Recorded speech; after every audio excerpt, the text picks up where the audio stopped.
चाषी और भाई भौणी मानक पई गोटे बहुत बड़ अपडेट। वर्तमान राज्य में लघुचाप प्रभाव में अदिनिया वर्षा हवा जो विभिन्न जिलार चाषी और भाई भौणी मैंने बहुत असुविधार सम्मुखीन होती। तो आपण मैंने जानिथिबे दीर्घ 2 ରୁ 3 दिन हम पाग जाकि मेघुआ रखा सहित वर्तमान जाकि लघुचाप प्रभाव में राज्यर विभिन्न जिले में वर्षा बढ़ी जहाद्वारा कि चाषी और भाई भौणी तांकर जो धान कटा जाइतिला बा धान फसल जो कटा जाइतिला वर्तमान सुधा से गुड़िक जाकि संपूर्ण नष्ट हो जाइए। विभिन्न माध्यम आपण मैंने देखा पाउथिबे एवं आपण मानक अंचल रे जदि एई वर्षार प्रभाव रही ताहले आपण मानक कौन करिया पई पड़िबो देखंतु। जदि आपण माने फसल बीमा रे खरीफ ऋतु पई रेजिस्ट्रेशन करथिले बा फसल बीमा आपण माने जदि आवेदन करथिले ताहले आपण माने केमिति से फसल बीमार क्लेम करिवे जहाँकि प्रधानमंत्री फसल बीमा योजनार सहायता पाइबा पई 72 घंटा मध्य कृषि रक्षक पोर्टाल रे सूचना देवा आवश्यक। तो जदि आपण माने सूचना दउचंती ताहले परवर्ती समय रे राज्य सरकार तरफ सहायता पाइबा सहित आपण मानकर जो फसल बीमा रे प्रीमियम पेमेंट करचंती से फसल बीमा रे आपण मानको मध्य सहायता मिलिबो। तर केमिति कोन आपण मानको करिया पई पड़िबो आसंतु आज रो वीडियो रे से विषय रे संपूर्ण डिटेल्स जानिबा।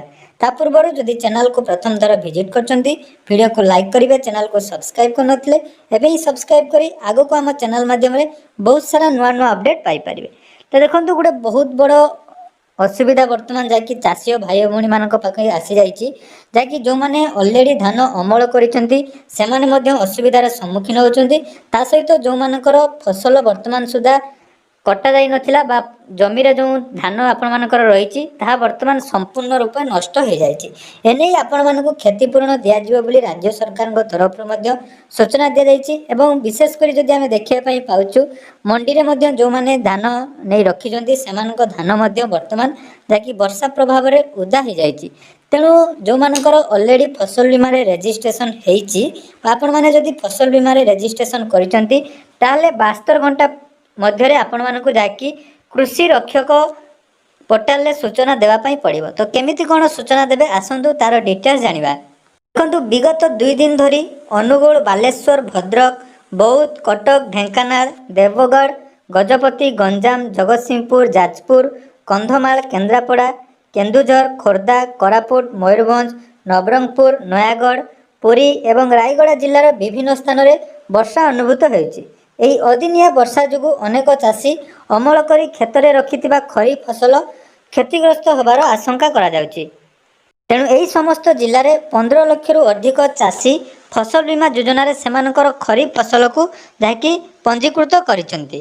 तेणु प्रधानमंत्री फसल बीमा योजना रे पंजीकृत चाषी भाई भौणी मानक सूचना पाई अवगत करा जाउछि जे फसल अमलर परवर्ती क्षयक्षति मध्य बीमा सहायता प्रदान करा जाय। एटा मध्य आपण माने जानिथिबे फसल बीमा रे केवल फसल समय रे नुहे फसल अमल परे मध्य जदि आपण मानकर कोनोसी प्राकृतिक दुर्विपाक जोगु बा जो अदिनिया वर्षा जोगु आपण मानकर फसल नष्ट हो जाय ताहले एथिरे मध्य आपण मानको क्षयक्षति विवाद रे बीमा कंपनी तरफ सहायता मिलता।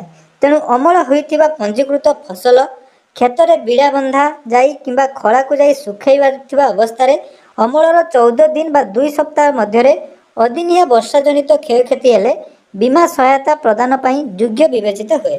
तेणु एथिपाई एही क्षतिपूरणर 72 घंटा मध्य आपण मानकु कृषि रक्षक पोर्टाल किंबा हेल्पलाइन नंबर एटा मन रखंतु। ऑलरेडी मु मध्य आज नंबर रे कॉल करथिली तो सेठी आपण मानकु कॉल कला परे 14447 मन रखंतु 14447 यही नंबर आपण मानकु निहाती सूचना देवा पई पड़िबो। से सूचना देला समय रे आपण माने जो फसल बीमा आवेदन करचंती तार रजिस्ट्रेशन नंबर आपण माने निज निजर स्टेट जोटा कि हमर ओडिशा जिला एवं आपण मानकर जो आधार कार्ड नंबर दे एठी आपण माने निजर कंप्लेन रजिस्ट्रेशन करि परिबे जहा द्वारा कि बर्णित जिला किंबा अन्य कोनोसी जिल्लार पंजीकृत चाषी भाई भौणी माने अदिनिया वर्षा जनित सेमानकर फसल अमलर परवर्ती क्षयक्षतिर सूचना कृषि रक्षक पोर्टाल माध्यम किंबा 14447 को कॉल करी जणांतु। एटा गोटे मोस्ट इम्पोर्टेंट आपण मानकु निहाती ए कामटी करिया पई पड़िबो जेहेतु सरकार मध्य एने तत्पर अछनी। सरकार मध्य सूचना दैचंती जे चाषींकर क्षयक्षति आकलन करा जिवो।